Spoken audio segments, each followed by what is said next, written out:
Good afternoon मित्रांनो, माझं नाव आहे दीपक डायरे आणि आपण बघत आहोत पोलीस भरती, रेल्वे भरती, NTPCला विचारले जाणारे क्वेश्चन. चला तर स्टार्ट करूया.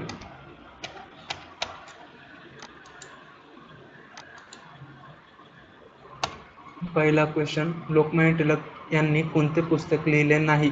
तर आपल्याला कुठले पुस्तक लिहिले नाही हे सांगायचं. इथं पहिला ऑप्शन आहे Orion, Arctic home in the Vedas, 3 Gita Rahasya, 4 सुवर्णकन.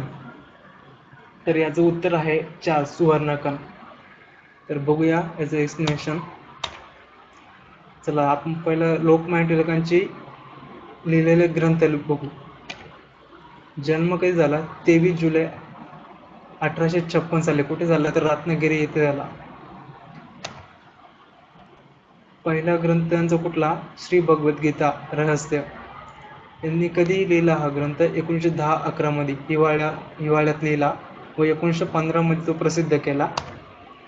Orion हा ग्रंथ त्यांच्या संशोधनात्मक प्रबंध आहे. 1882च्या लंडन येथील ओरिएंटल परिषदेसाठी त्यांनी तो तयार केलेला. Arctic home in the Vedas काही टिळकांच्या एक संशोधकपर प्रबंध असून 1898 साली टिळक येरवड्याच्या तुरुंगात असताना त्यांची कल्पना त्यांना सुचली.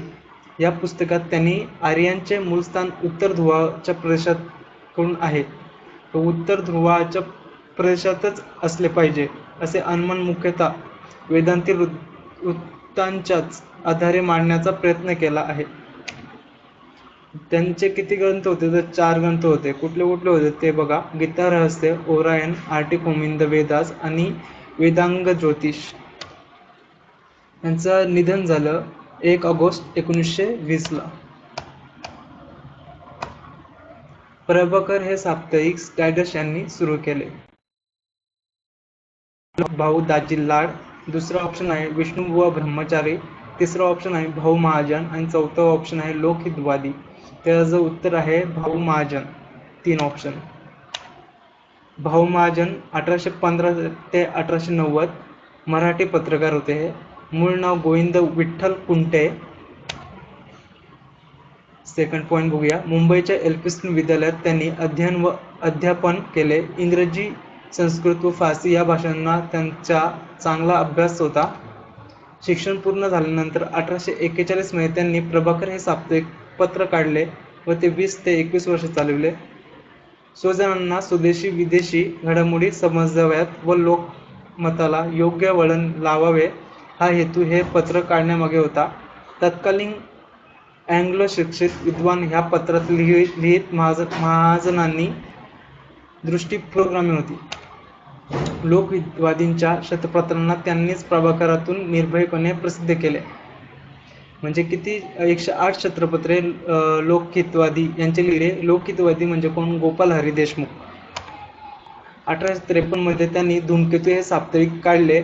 सनातनी विचारांच्या वृत्तांना त्यातून उत्तरे दिली जात. केसरी हा वृत्तपत्राचे पहिले संपादक कोण होते? तर ऑप्शन विष्णू शास्त्री चिपळूणकर, 2 गोपालकृष्ण गोखले, 3 गोपाल गणेश आगरकर, 4 बाल गंगाधर टिळक. तर केसरीचे संपादक होते पहिले गोपाल गणेश आगरकर. आगरकर यांचा जन्म झाला 1856 मध्ये आणि मृत्यू झाला 1895 मध्ये. हे बुद्धी प्रामाण्यवादी समाजसुधारक होते. रत्नागिरी, अकोला आणि पुणे येथे राहून ते MA झाले. अकोल्याच्या विष्णू मोरेश्वर महाजींचे मार्गदर्शक होते. महाविद्यालयीन शिक्षण घेत असतानाच विष्णू शास्त्री चिपळूणकर आणि पुण्यात निर्माण केलेल्या जहाल विचारांच्या राष्ट्रवादी पंथास ते लोकमान्य टिळकांसह जाऊन मिळाले. लोकशिक्षण आणि लोकजागृती करण्यासाठी या तिघांनी पुण्यात न्यू इंग्लिश स्कूलची स्थापना केली. 1880 तसेच केसरी आणि मराठा इंग्रजी ही पत्रे चालू केली. 1881 मध्ये न्यू इंग्लिश स्कूलमध्ये आगरकरांनी अध्यापनाचे काम केले. त्याचप्रमाणे केसरीच्या संपादनाची जबाबदारी स्वीकारून परिणामकारक लेखन आणि कुशल संपादन यांच्या जोरावर अल्पावधीतच केसरीला लोकप्रियता प्राप्त करून त्यांनी दिली.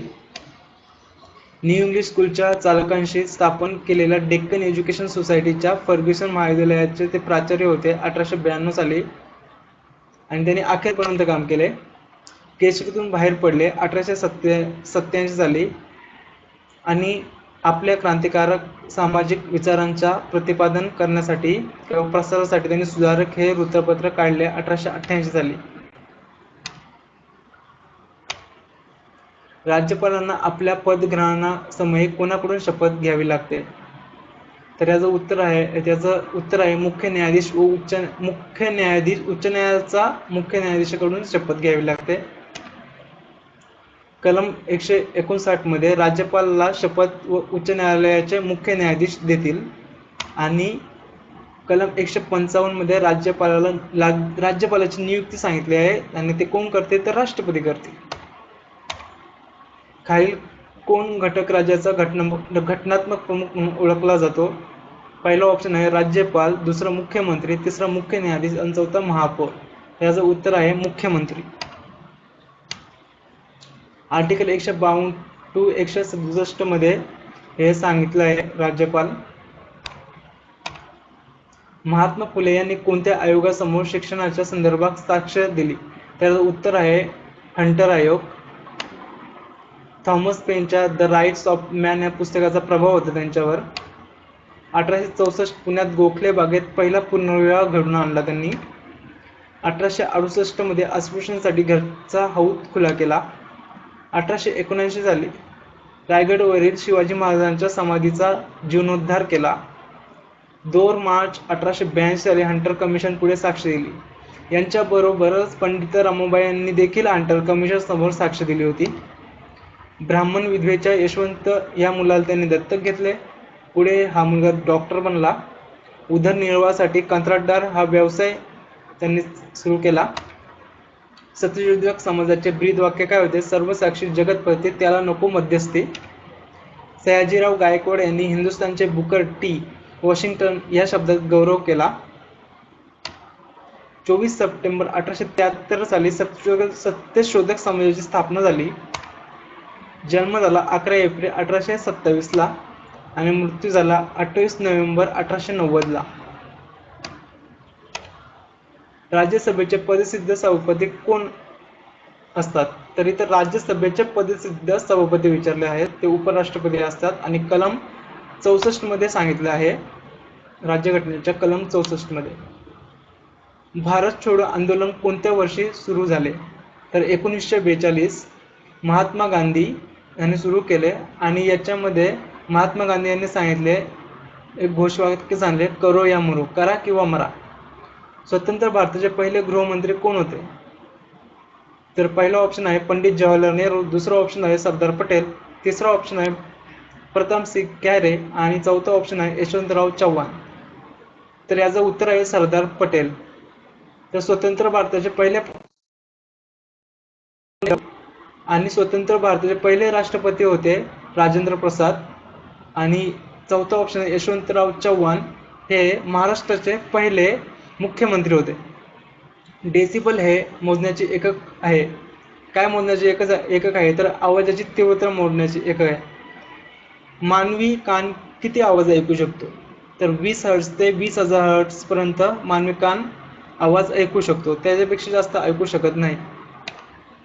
महाराष्ट्राच्या विधिमंडळाचे हिवाळी अधिवेशन कुठे होते? तर पहिला ऑप्शन आहे औरंगाबाद, नागपूर, पुणे, नाशिक. तर याचा उत्तर आहे नागपूर. सत्यशोधक समाजाची स्थापना कोणी केली? तर आपण वरच आता बघितलं क्वेश्चन मध्ये सत्यशोधक समाजाची स्थापना महात्मा फुले यांनी केली. कधी? 1773 मध्ये. संसदेचे कायमस्वरूपी सभागृह कोणते? तर संसदेचे कायमस्वरूपी सभागृह आहे राज्यसभा. याचे सदस्य असतात लोकप्रतिनिधी कायदा 1961 नुसार ते 6 वर्षासाठी निवडले जातात आणि 1/6 राज्यपालांकडून निवडले जातात. तंबाखूमध्ये असणारे विषारी पदार्थ कोणते? तर पहिला ऑप्शन आहे निकोटीन, टॅनिन, सायकोसिन आणि कायथिन.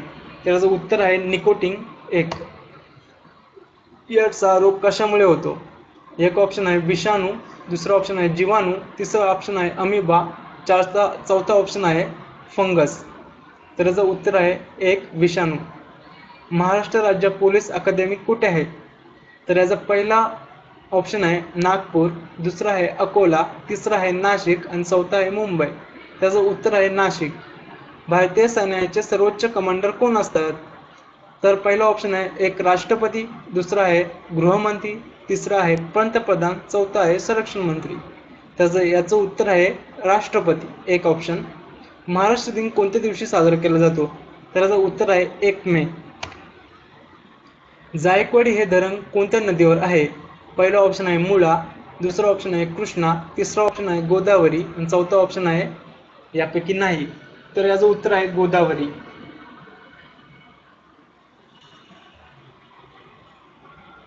जैतापूर हा प्रस्तावित प्रकल्प कोणत्या जिल्ह्यात आहे?